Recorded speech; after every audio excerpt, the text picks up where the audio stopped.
everybody? It's your boy Gsluke here for our DFS fades and sleepers for this week's Mexico Open. It's Wednesday. We're obviously a lot closer to lock, which means we have ownership, a little bit more to consider in terms of the game theory side of things. And in this video, we're going to be trying to uncover some of my diamonds in the rough, my sleeper picks, and of course, some of the fades for this week, the chalky plays that I don't see ending up coming through for you guys. So that is going to be the goal of this video. Of course, more centered towards these large field GPP tournaments where you're looking to try and get some leverage to the field, and of course trying to avoid some of those extremely popular plays. So with a lot to get into, let's go ahead and hop right on into it.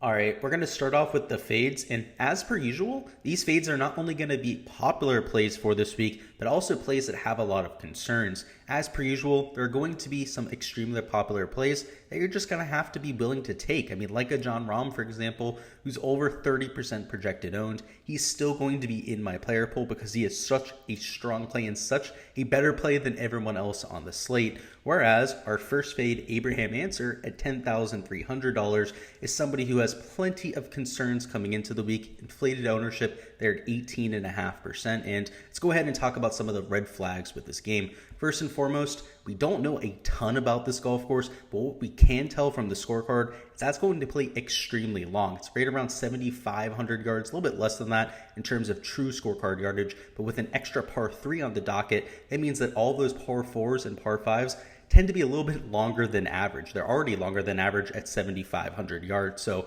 in general, you're looking at this being a little bit of a bomber's affair. Now, being a bomber is not going to be enough. You're dealing with also plenty of approach shots in the 175 to 200 yard range, and also in the 200 plus yard range for a lot of your iron shots. And for Abraham Ancer, not only is he a relatively short player off the tee, he also tends to struggle with some of those long irons. So at this type of golf course, I don't expect it to be the best course fit for him. Again, a lot of the ownership is because he is a hometown favorite. Of course, his nationality, he's from Mexico, so going to have plenty of that local support. You know, much like a Carlos Ortiz, a lot of the other Mexican players that will be playing this week, I believe there's over 15 of them in the field.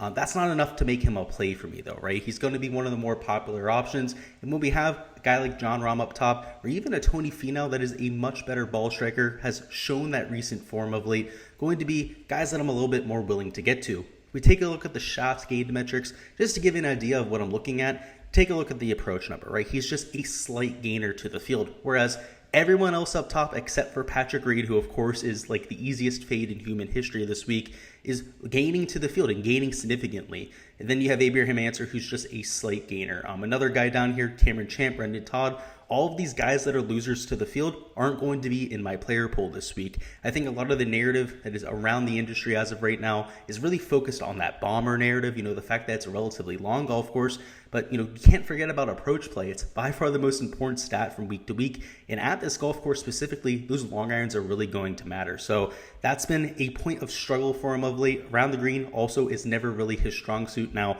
at this golf course, I'm not expecting that to give him all those many problems. It's a relatively flat golf course. They should be running relatively slow since they're past palm grass.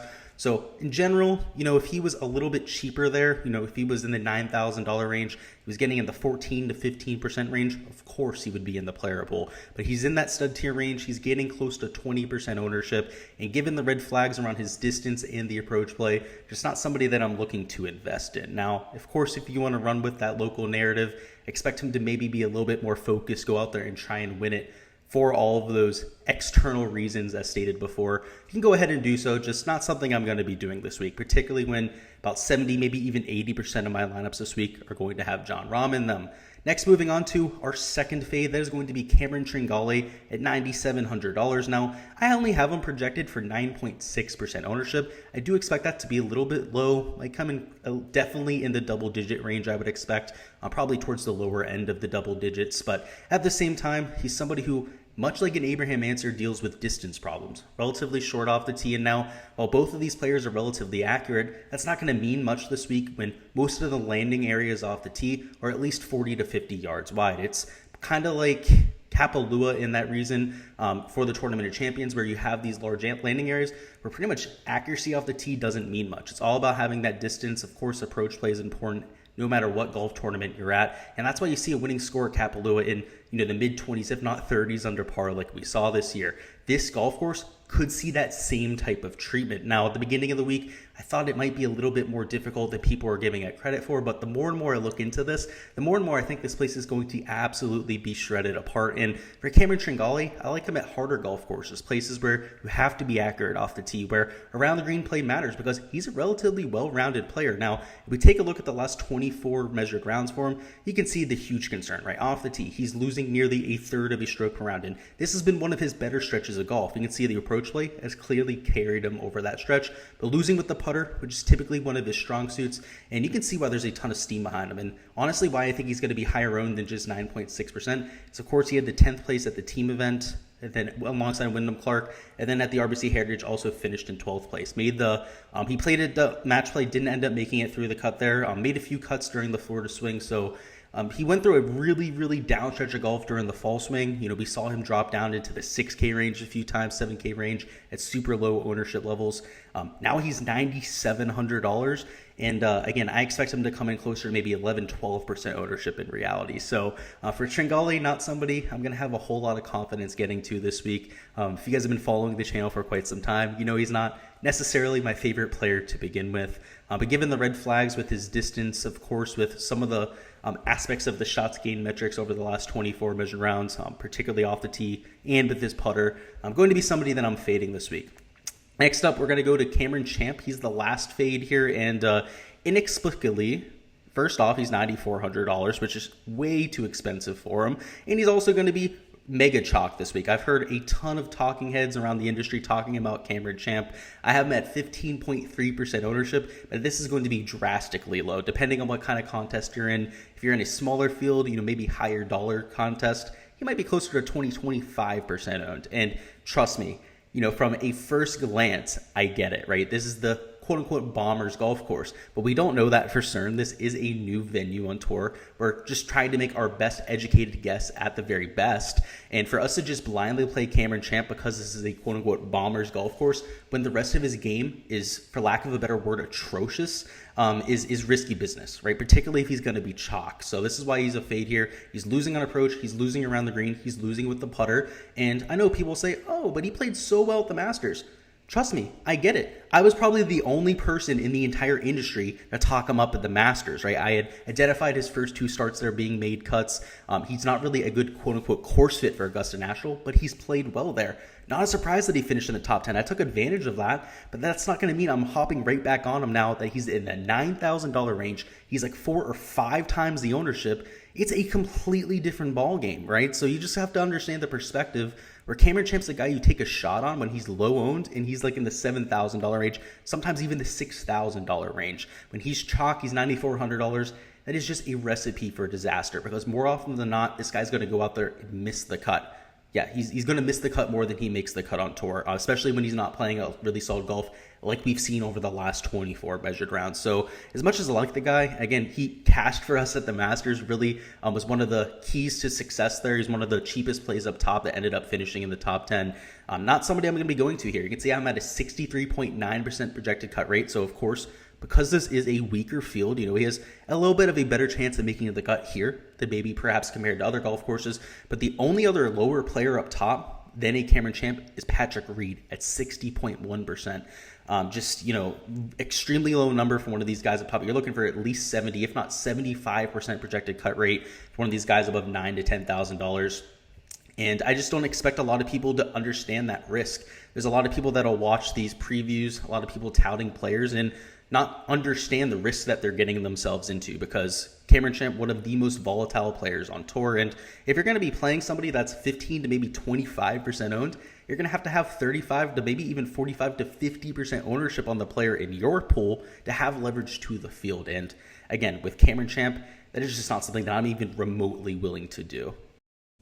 All right, now that we've gotten the fades out of the way, let's go ahead and talk about some of the sleeper picks, some of the lower owned diamonds in the rough that I have my eye on. First off, we have Sebastian Munoz at $9,800. He's somebody who really has been playing some of his best golf of late, and it's kind of been under the radar because if we just take a look at the finishes, there hasn't been anything otherworldly. You can see at the match play, he didn't even make it out of his group. We have to really go back to a month, maybe even 2 to 3 months ago to find his recent form. But take a look at some of these recent ball striking stats. So first and foremost, gaining close to a third of a stroke per round off the tee and on approach. That is some of the most consistent golf of anybody in this field. You can see in terms of consistency, the only other player that comes remotely close is Chris Kirk down here. Is gaining close to half a stroke per round. We'll talk about Chris Kirk here in a second.